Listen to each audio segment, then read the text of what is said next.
They said the only good Apache was a dead one. But Martha McCoy didn't care much for what they said. When he pulled his Winchester on 3 armed bounty hunters to save 2 terrified girls, he thought he was just doing what was right. He didn't know he was starting a war, and he certainly didn't expect her. The next morning, a woman rode out of the mist, not with a war party, but alone. She brought a reward that wasn't gold land or horses.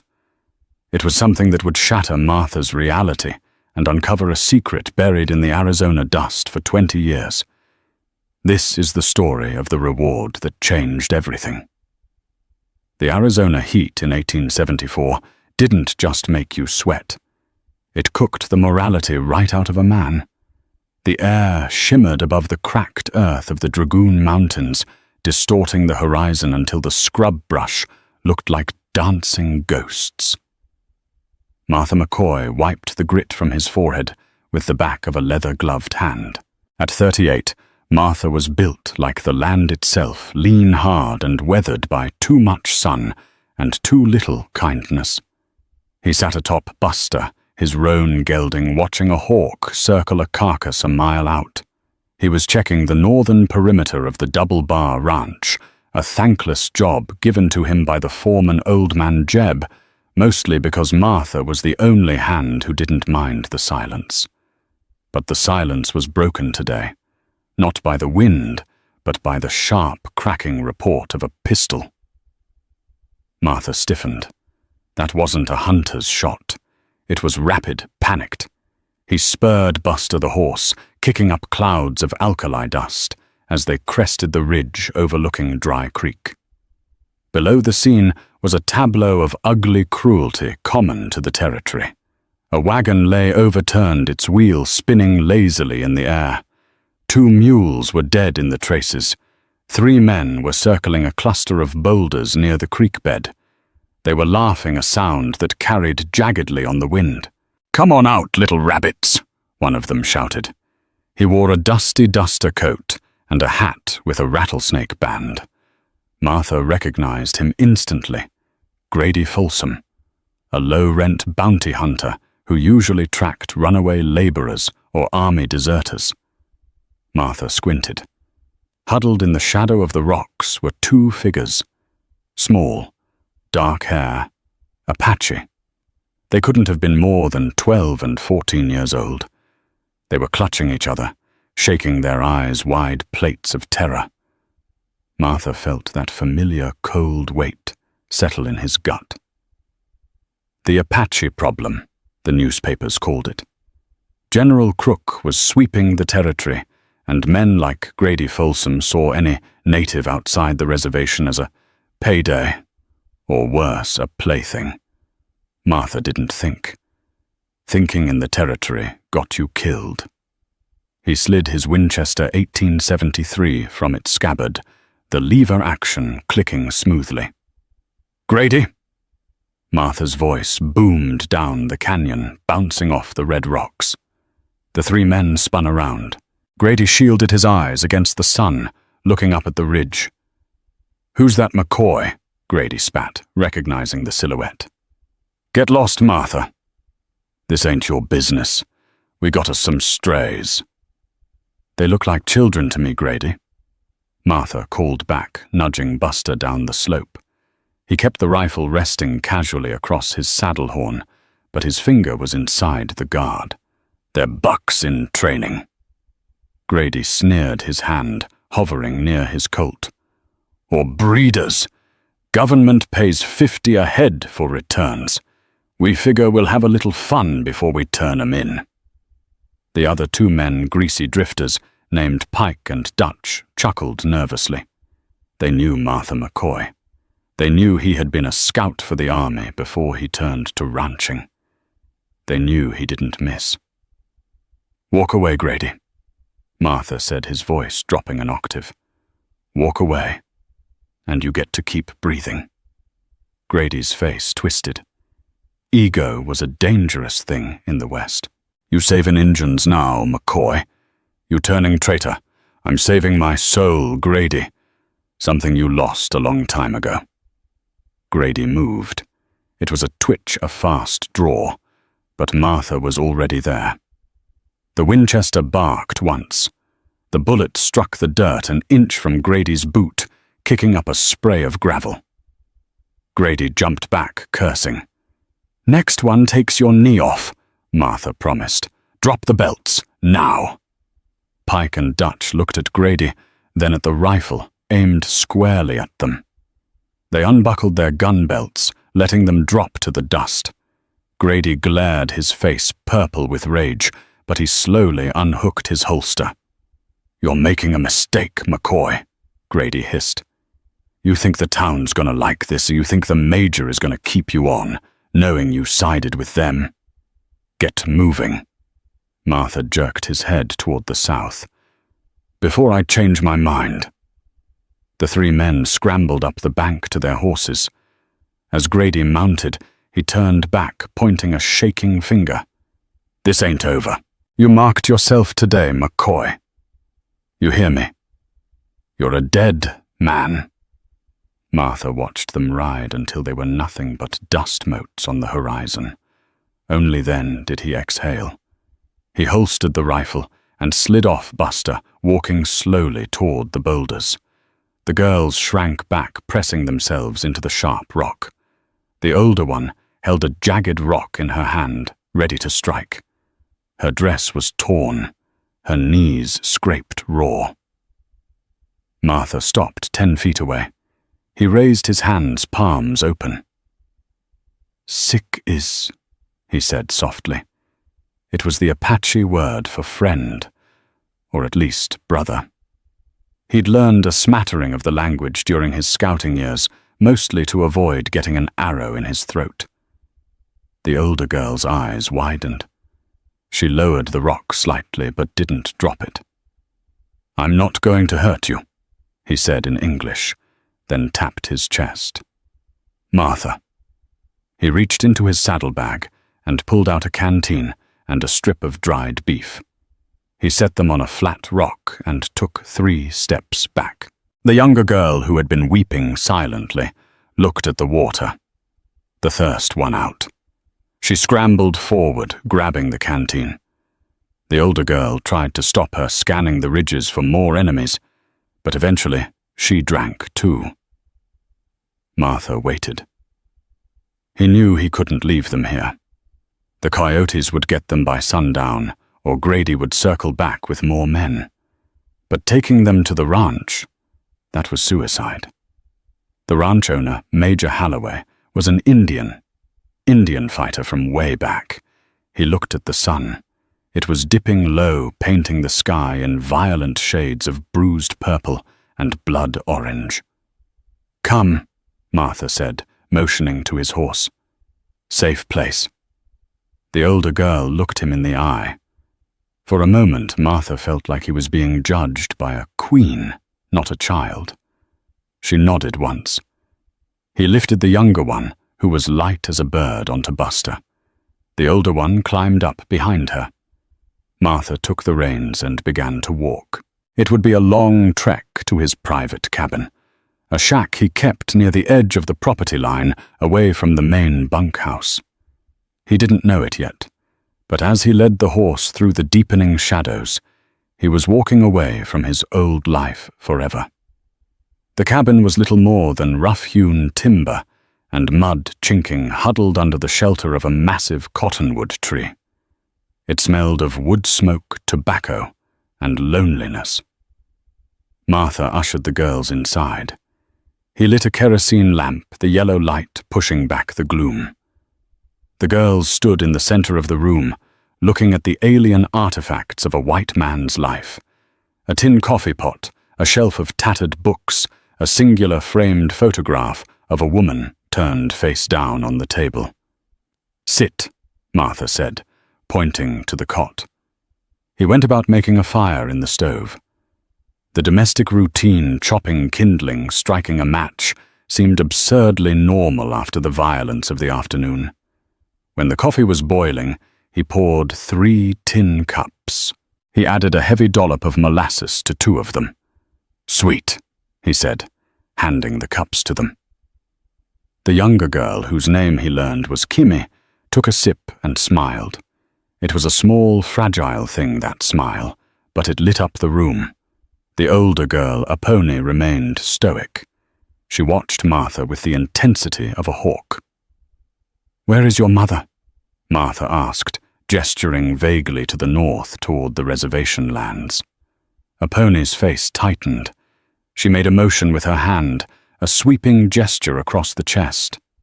"Gone. Or separated." Martha sighed. He grabbed a blanket from a chest and draped it over them. "You sleep here. I'll take the chair." He sat by the door, his Winchester across his lap. He didn't sleep.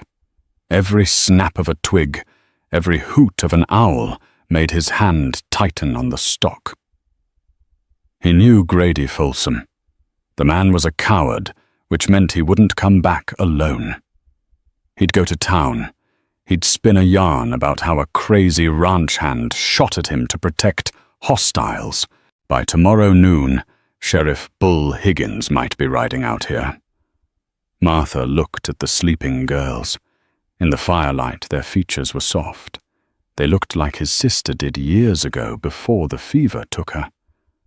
Why did I do it? He asked himself. He wasn't a hero. He was just a man trying to keep his head down and earn his $30 a month. But when he saw the fear in their eyes, it triggered something.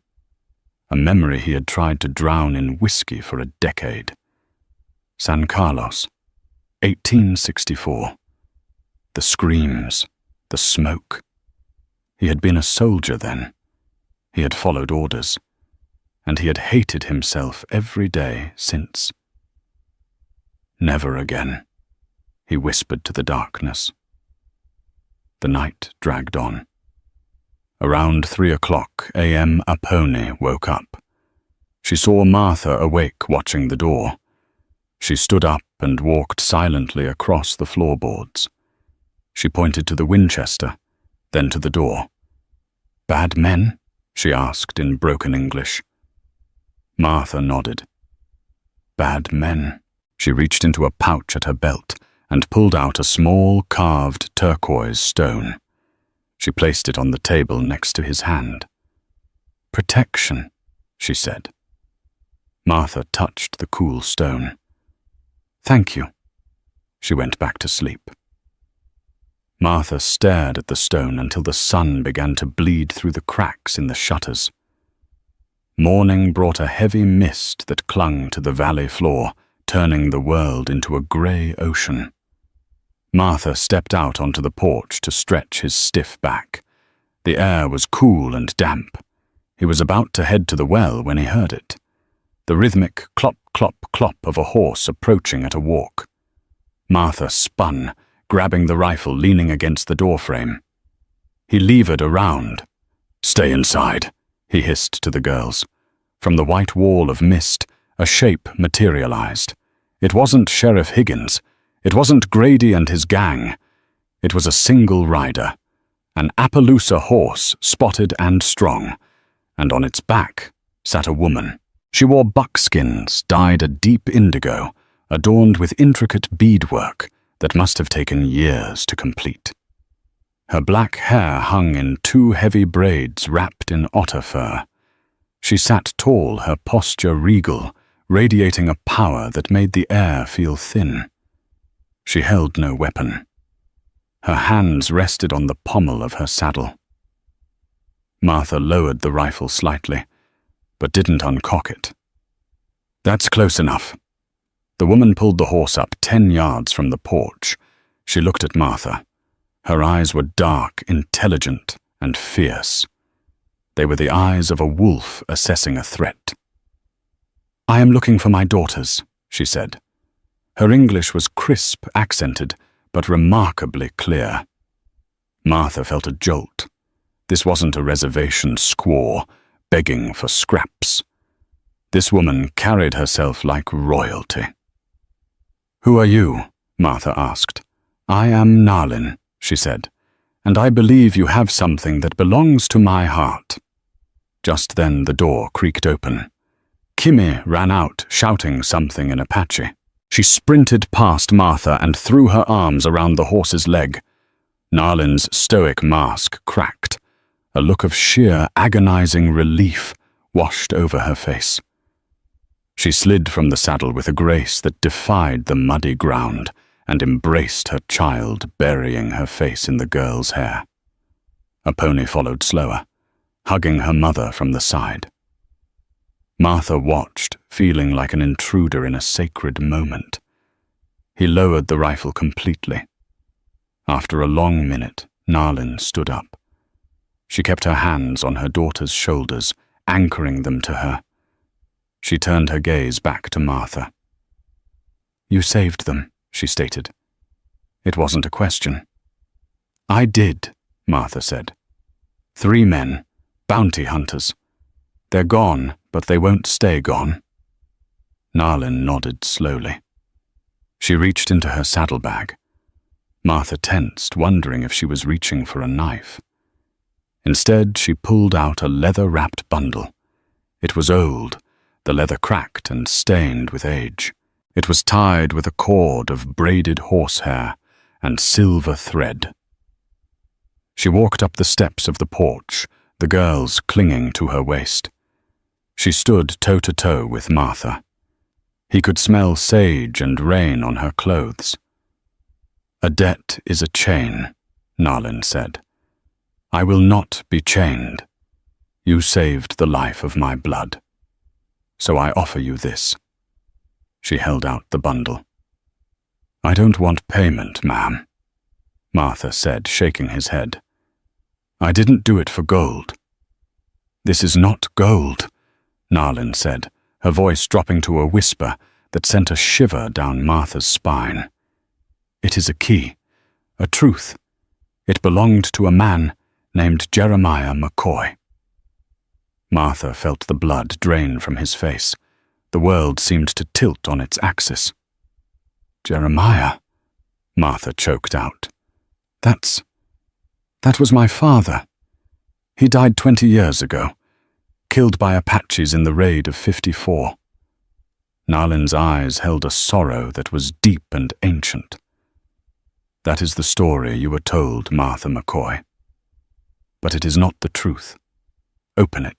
Martha's hands trembled as he took the bundle. It was heavy. He pulled the cord. The leather fell away. Inside was not a weapon or money.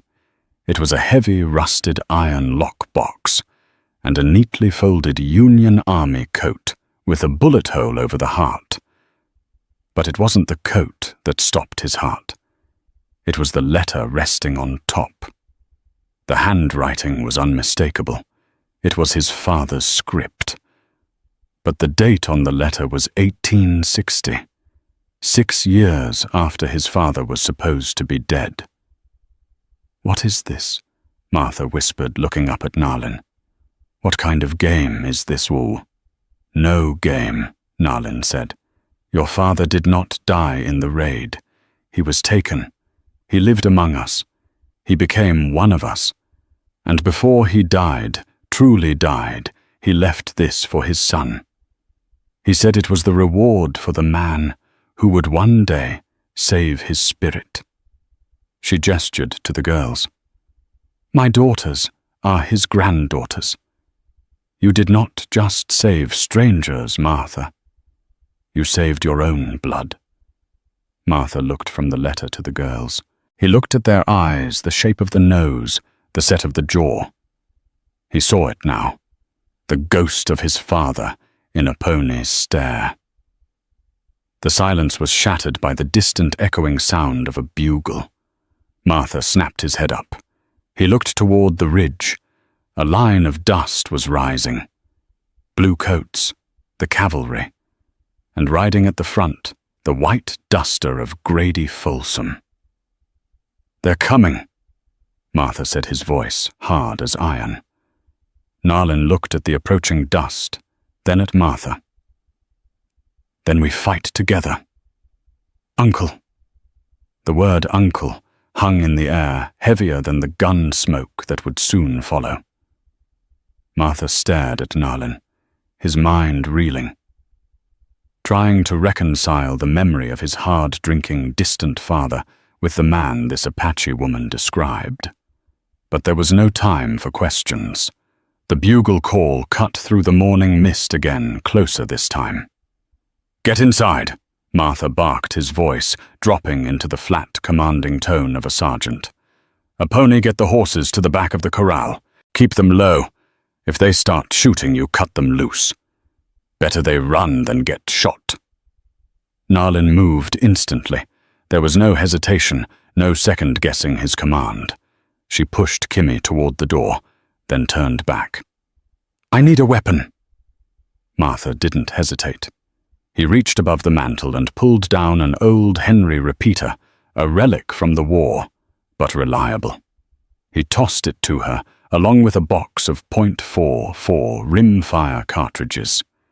She caught it one-handed, the motion fluid, and practiced.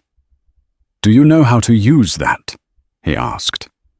Nalin racked the lever, checking the chamber with a satisfying clack-clack. "Jeremiah taught me." Martha winced. Of course he did. They barricaded the heavy oak door. Martha took the front window. Nalin took the side shutter. The cabin was sturdy, built of thick ponderosa pine logs, but it wouldn't hold against a siege, especially if they had fire arrows or dynamite. Outside, the thunder of hooves stopped. A heavy silence descended, broken only by the snort of a horse and the jingle of bit chains. "Martha McCoy." The voice was booming, authoritative. It wasn't Grady. Martha peered through a crack in the shutter. 20 men. Half were uniformed cavalry, their blue coats dusty. The other half were a posse of roughnecks. At the front, on a massive bay horse, sat Captain Augustus Miller. He was a man with a face like a hatchet, sharp, cold, and cruel. Beside him, looking smug, was Grady Folsom. "Captain," Martha shouted back, keeping himself hidden. "You're a long way from the fort. To what do I owe the pleasure?" "Send out the hostiles, McCoy." Miller yelled, his hand resting on his saber hilt. "We have reports of savages attacking a citizen. Grady here says you interfered with lawful bounty work." "Grady's a liar and a child killer, Captain. These are girls, children, and they're under my protection." "They are property of the U.S. government," Miller retorted. "And you are obstructionist. I'll give you 10 seconds, Martha, or we burn you out." Martha looked at Nalin. She was crouched by the window, her dark eyes scanning the tree line. She didn't look afraid. She looked ready to kill. "They won't let us leave," she whispered. "Miller, he was the one who hunted your father. He knows about the box." The pieces clicked into place. This wasn't just about 2 runaway girls. This was a clean-up operation. "If we go out the back," Martha whispered, "there's a dry creek bed that leads up to the ridge. It's steep, but the Appaloosa can make it. Buster can too. What about you? I'll buy you time." Nalin grabbed his arm. Her grip was iron. "No. We fight. We ride.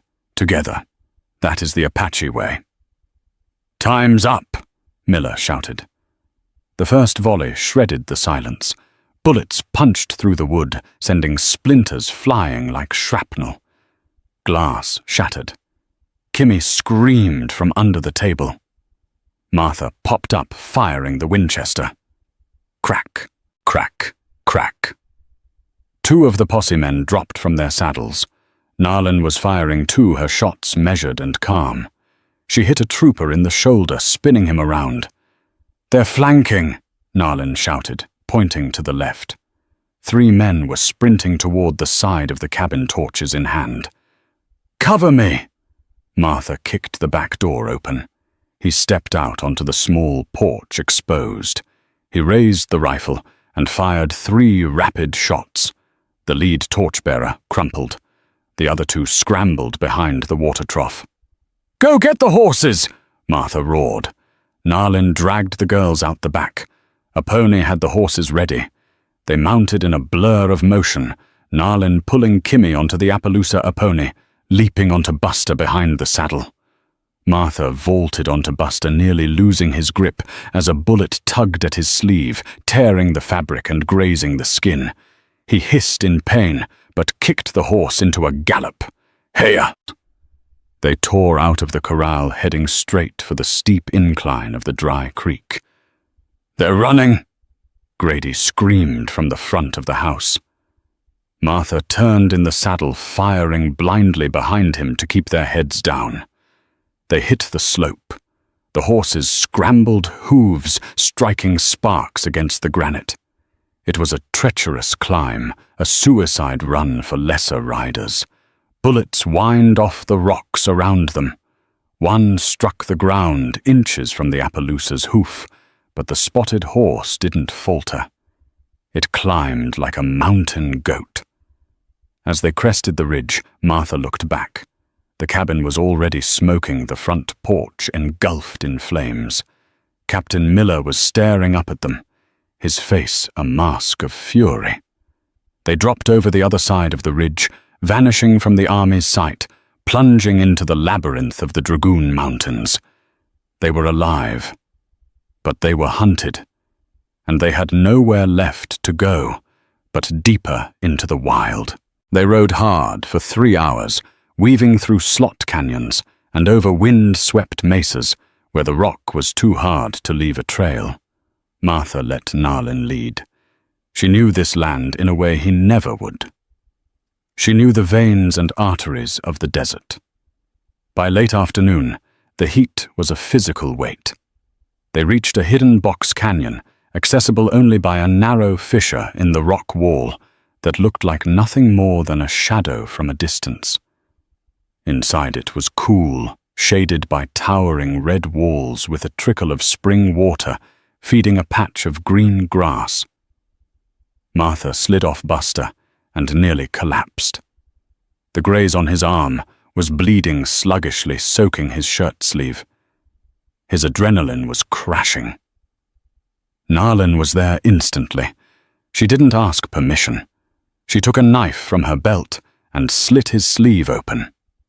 "It is shallow," she said, inspecting the wound, "but dirty." She ordered Apone to fetch water and moss from the spring. Martha sat on a rock watching them. The girls moved with a quiet efficiency. Kimmy, the youngest, came up to him. She looked at his bleeding arm, then reached into her pocket and pulled out the turquoise stone she had given him the night before. She placed it on his knee. "For luck," she whispered. Martha managed a weak smile. "It worked, darling. We're here."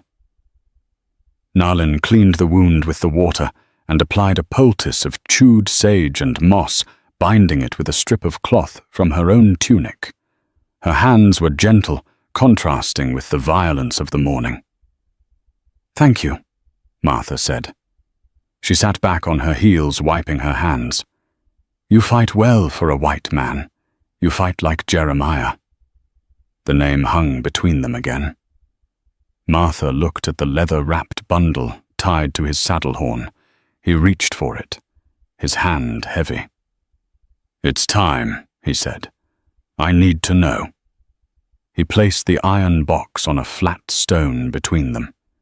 He used his knife to pry the rusted latch. With a groan of metal, the lid popped open. Inside, beneath the Union coat, was a thick ledger bound in black leather and a stack of letters. Martha picked up the ledger. He opened it at random. It was an accounting log. Dates, shipments, names. August 12th, 1863. 500 Winchester repeaters. Diversion to Sonora. Buyer General Diaz. Payment gold bullion. Signatory. Captain A. Miller. October 4th, 1864. Rations intended for San Carlos Reservation. Sold to Mining Corp. Signatory Major Halloway. Martha felt sick. He flipped through the pages. It went on for years. The Indian wars in this territory hadn't just been about land. They were a business, a massive illegal arms and supply ring run by the very officers sworn to protect the peace. They were starving the reservations to provoke uprisings, then selling guns to both sides to keep the conflict and the funding going. "My father," Martha whispered. "He found this." "He was the quartermaster," Nalin said softly. She was staring at the fire a pony had built. He saw the starving children. He saw the empty crates. When he tried to report it to Washington, Miller tried to kill him. They staged the raid. They burned the supply wagons and blamed the Apache. "But he survived," Martha said. "He was shot, left for dead in the scrub. My clan found him.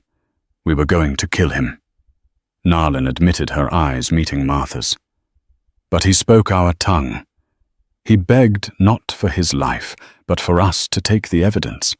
He wanted the truth to survive." "So he stayed," Martha murmured. "He couldn't come back. If he did, Miller would have hanged him for treason." "He became Goya," she said, "the one who watches. He married my mother 2 years later. He was a good father, Martha. He told us stories of you, of the boy he left behind on the ranch.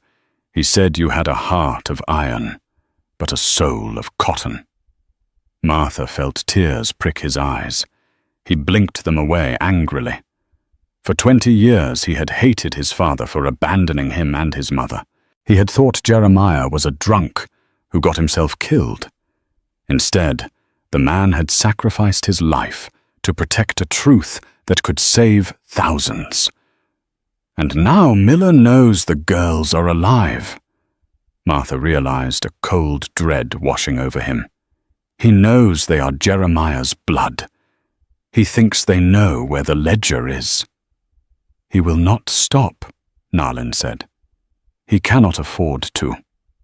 Martha looked at the ledger. This book was a death sentence, but it was also the only weapon they had. "We can't hide here forever," Martha said. "We need to get this to someone who matters, someone outside the territory." "Tucson," Nalin said. "There is a judge there, a man Jeremiah trusted, Judge Blackwood." "Blackwood is dead," Martha said, shaking his head. "Died of a stroke last winter." He ran a hand through his hair. "But there is a U.S. Marshal in Contention City, Marshal Bass Reeves. He's passing through on his way to Yuma. He's known to be incorruptible." "Contention City is 3 days' ride," Nalin said, "through open country." "We can make it," Martha said. He looked at her. In the dying light of the day, with the firelight dancing on her face, she was breathtaking. She was the connection to the father he lost, and the mother of the nieces he just found. A fierce protectiveness surged in his chest, stronger than anything he had felt in years. "Nalin," he said softly, "I'm sorry. For what my people have done to yours. For the lies." She reached out and touched his hand. Her skin was warm. "The past is smoke, Martha. It blows away. We are here now. The blood is the same." For a moment, the distance between them vanished. The tension of the chase was replaced by a different kind of tension, magnetic and terrifying. Suddenly, Nalin stiffened. She pulled her hand back and turned her head, listening to the wind. "What is it?" Martha whispered, reaching for his rifle. "Silence," she hissed. She stood up and moved to the canyon wall, pressing her ear against the stone. Then she looked back at him, fear flickering in her eyes for the first time. "Not horses," she whispered. "A tracker." "Who? One of our own," she said grimly. "Chayton, the shadow. He tracks for the army now, if he is on our trail." He will find this place before the moon rises. Martha scrambled to his feet, kicking dirt over the fire. Then we don't wait for the moon. We move now. He looked at the girls sleeping huddled together. He looked at the ledger. The family reunion was over.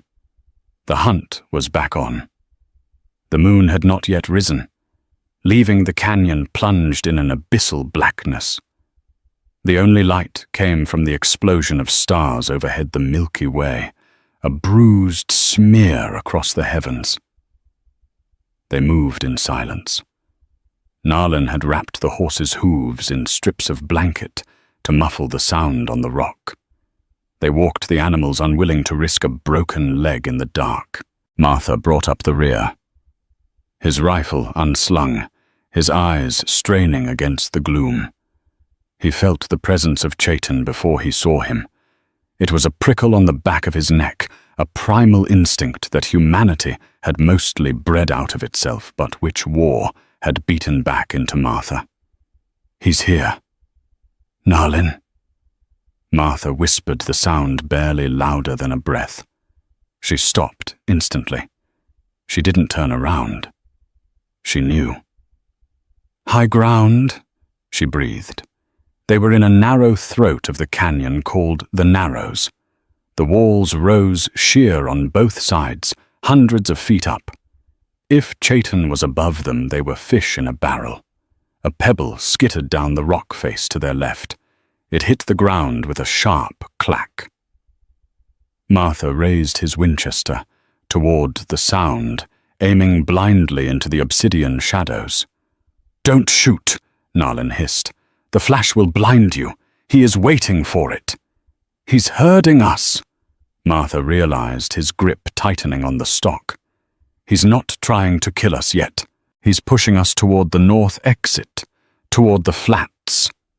Where Miller is waiting with the cavalry, Narlin finished. They were trapped. If they moved forward, they rode into a firing squad. If they stayed, Chaitan would pick them off one by one. We need to change the game, Martha said. He looked at the steep, scree-covered slope to their right. It was a rock slide waiting to happen, leading up to a jagged finger of rock that overlooked the trail. Take the girls. Go forward 50 yards, then hide in that undercut beneath the overhang. Make it look like you kept moving. And you.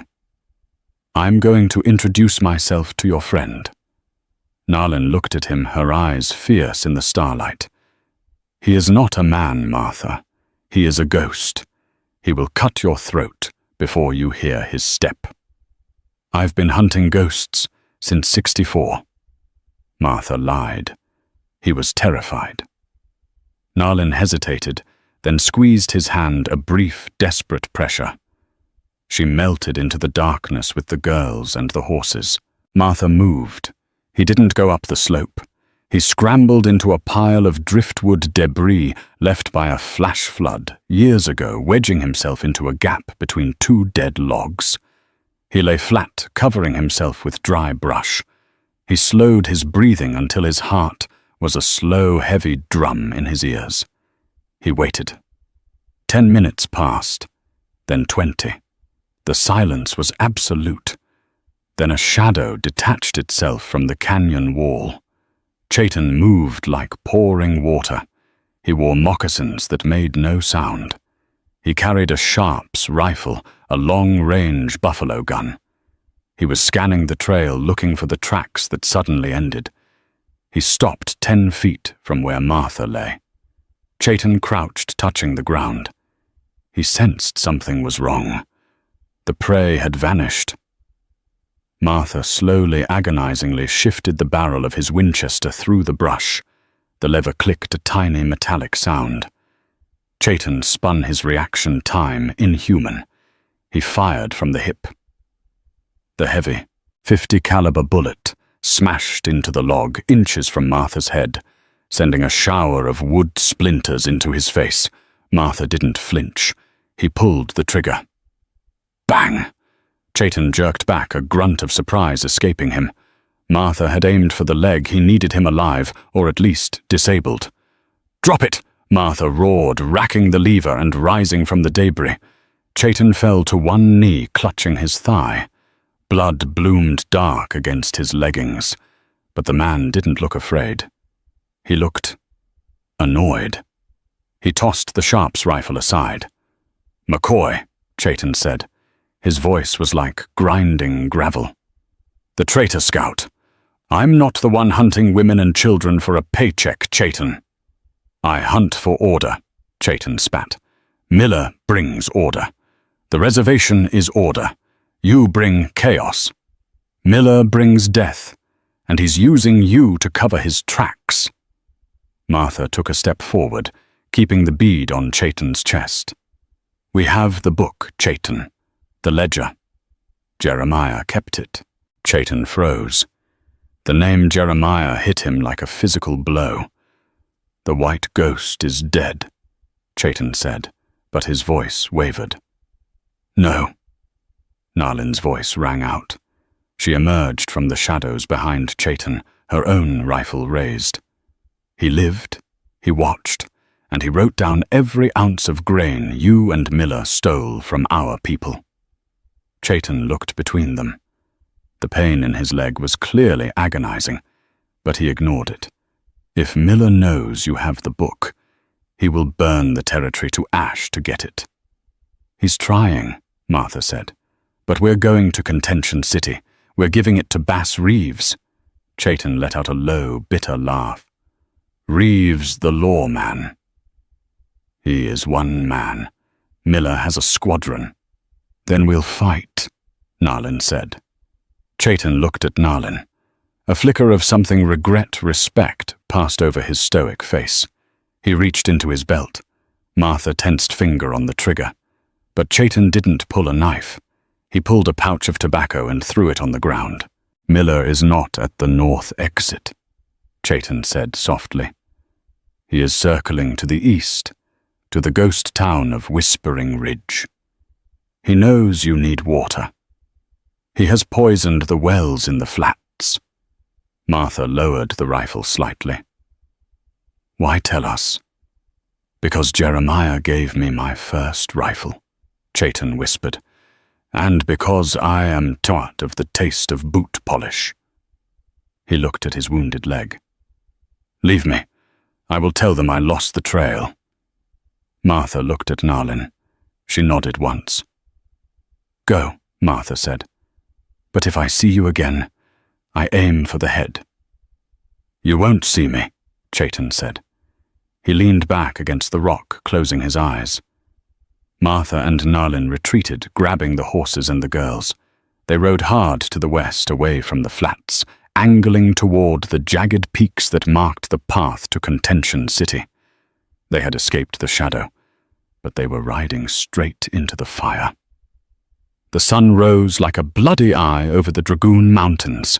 The heat returned with a vengeance, baking the moisture out of the air. By noon, the horses were stumbling. They had pushed too hard. The town of Whispering Ridge appeared on the horizon like a hallucination. It was a cluster of bleached timber buildings, clinging to the side of a cliff abandoned 10 years ago, when the silver vein dried up. "It's a dead end," Martha said, pulling Buster up. "But it's defensible, and there's a cistern in the old saloon that collects rainwater. It might still be sweet." They rode into the main street. The silence was heavy, broken only by the wind whistling through empty window frames. Tumbleweeds were piled high against the rotting boardwalks. They dismounted in front of the Golden Nugget Saloon. Martha checked the cistern in the back. Brown, murky, but drinkable if boiled. "We rest here for an hour," Martha said. "Then we make the final push." But the hour didn't come. A pony who had been keeping watch from the saloon balcony shouted, "Dust!" 3 miles out. Martha ran up the stairs. He took the spyglass from his saddlebag. It wasn't just a posse. It was a column. Captain Miller had brought the full weight of his command, at least 30 men, and in the center, pulled by a team of mules, was a mountain howitzer. A cannon. "He's not taking chances," Martha muttered. "He's going to level the town." They were cut off. The only way out was the way they came in, and Miller was blocking it. Behind the town was a sheer drop of 500 feet into the valley below. "We barricade," Martha ordered, his voice calm despite the panic rising in his throat. They moved into the saloon. It was built of thick adobe and stone, stronger than the wooden shacks. They pushed the heavy oak bar in front of the double doors. They boarded up the windows, leaving firing slits. Nalin checked her ammo. She had 12 rounds left. Martha had 20. "This is it," Nalin said. She wasn't asking. Martha looked at her. In the dim light of the boarded-up saloon with dust motes dancing in the shafts of sunlight, she looked beautiful. Not just untamed, but noble. "I'm sorry," Martha said. "I wanted to get you to the marshal." "You gave us a chance," Nalin said. She walked over to him. "You gave us hope. That is more than we had yesterday." She reached up and touched his face, her thumb tracing the line of his jaw rough with stubble. "Why?" she asked. "Why did you throw your life away for us?" "Because," Martha said, his voice thick with emotion he hadn't let himself feel for years. "I looked at you, and I saw the only thing in this God-forsaken territory worth saving." He leaned in. She met him. The kiss was desperate tasting of salt and dust and fear. It was a promise and a goodbye all at once. For a moment the approaching army didn't exist. There was only the beat of their hearts and the heat of their skin. A cannon boom shattered the moment. The shell whistled overhead and slammed into the livery stable across the street. The building exploded in a shower of wood and dry rot. "McCoy." Miller's voice was amplified by a tin trumpet. "I know you're in there. Throw out the book and the girls, and I'll give you a quick hanging. Refuse, and I'll bury you in that rubble." Martha broke the kiss. He grabbed his Winchester. "Get the girls into the cellar," he told Nalin. "There's a trapdoor behind the bar." "I stay with you," Nalin said fiercely. "You need to protect the book," Martha said, grabbing her shoulders. "If we both die, the truth dies. Go." Reluctantly, she herded Apache and Kimmy toward the trapdoor. Kimmy was crying. Apache looked at Martha, her face set in grim determination. "Shoot straight, Uncle," Apache said. Martha smiled. "Always." He took his position at the window. Miller's men were dismounting, forming a skirmish line about 200 yards out. They were staying out of effective rifle range, letting the cannon do the work. Boom. Another shell. This one hit the roof of the saloon, shaking dust down onto Martha. "Come and get it, you sons of bitches," Martha yelled. He raised the Winchester, adjusting the sight for the distance. He aimed not at the soldiers, but at the man loading the cannon. He took a breath, held it, and squeezed. The loader grabbed his shoulder and fell. The cannon crew scrambled for cover. "Suppression fire!" Miller screamed. 30 carbines opened up at once. The front of the saloon disintegrated into a storm of lead. Martha dove to the floor, glass and wood spraying over him. He crawled to a different window. He popped up, fired 2 shots, and ducked back down. He dropped another trooper. But they were advancing, slowly, inexorably moving cover to cover. Martha checked his pocket. 5 rounds left. He looked toward the trap door. Nalin was there, peeking out. She hadn't gone down. She was firing with the Henry repeater through a knothole in the wall. "I told you to hide," Martha yelled over the roar of gunfire. "I am Apache," she shouted back, firing around. "We do not hide in holes." Suddenly, the firing stopped. Martha peered cautiously over the windowsill. The soldiers had stopped advancing. They were looking back towards the south. Miller was turning his horse, looking through his field glasses. Martha squinted. On the ridgeline behind Miller's army, a silhouette appeared. Then another. Then 10. Then 50. They weren't cavalry.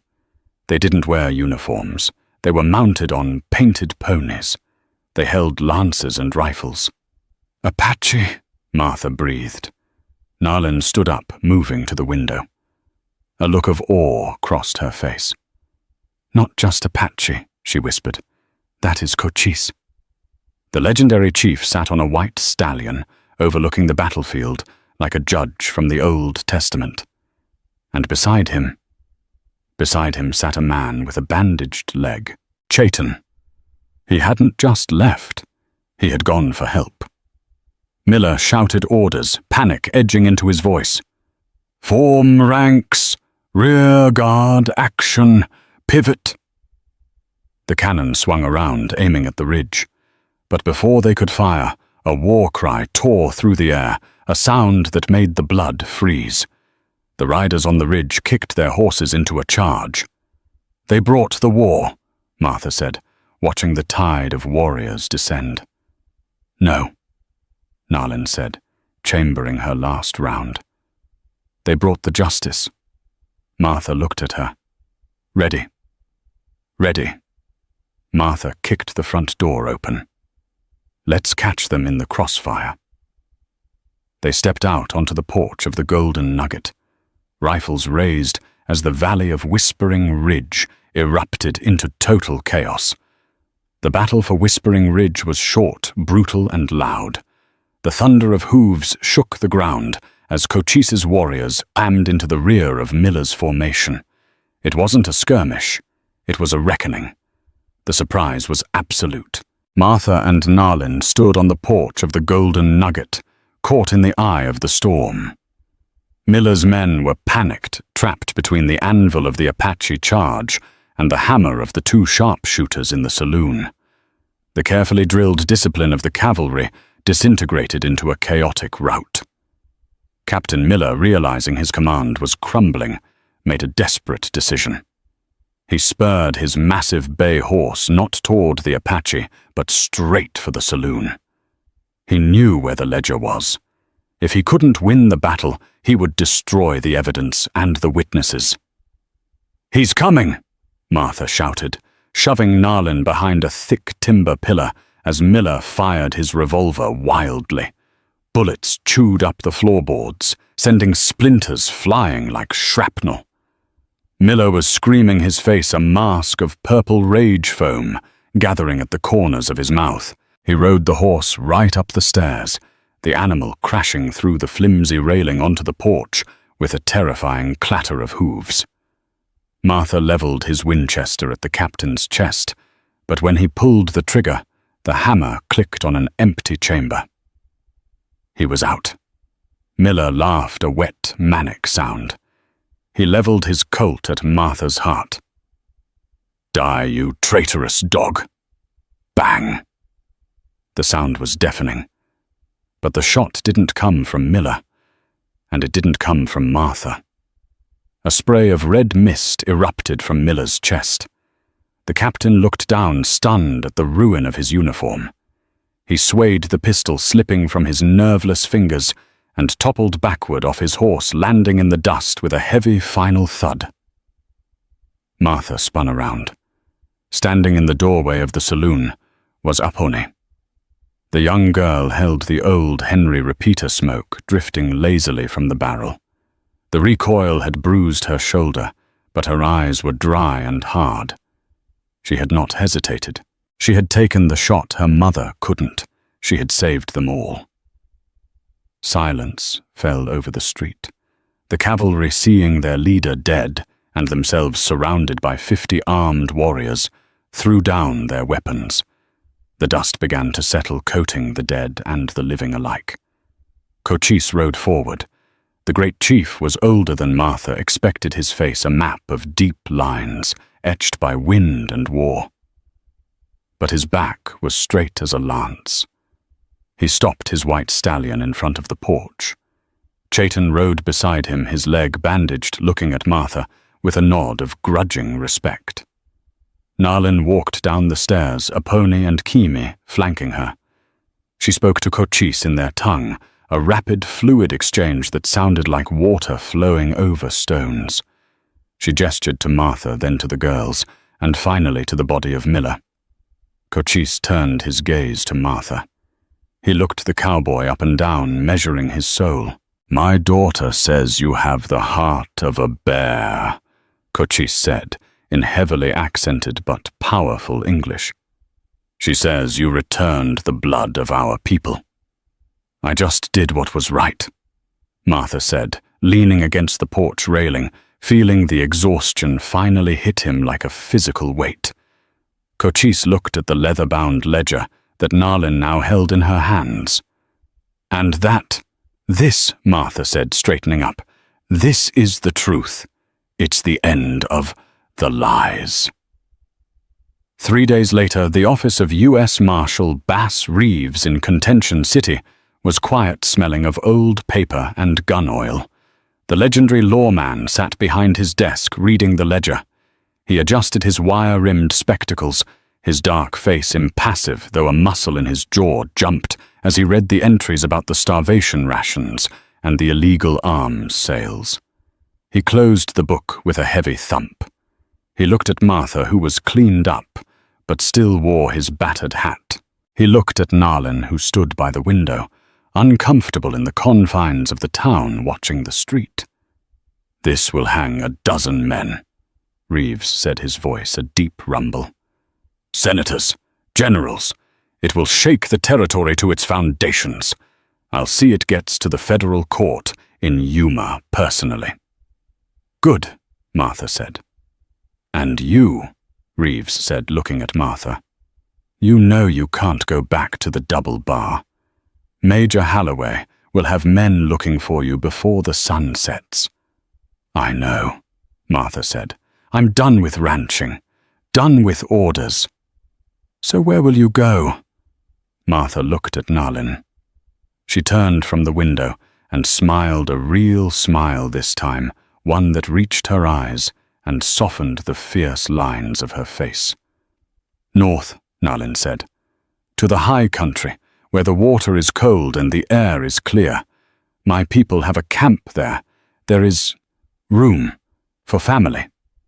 Martha looked back at Reeves. "I reckon I've got some new fences to mend, Marshal, just not the kind made of wire." Reeves nodded, a rare smile touching his lips. He extended a hand. "Good luck, McCoy. You're a good man. Don't let the world tell you different."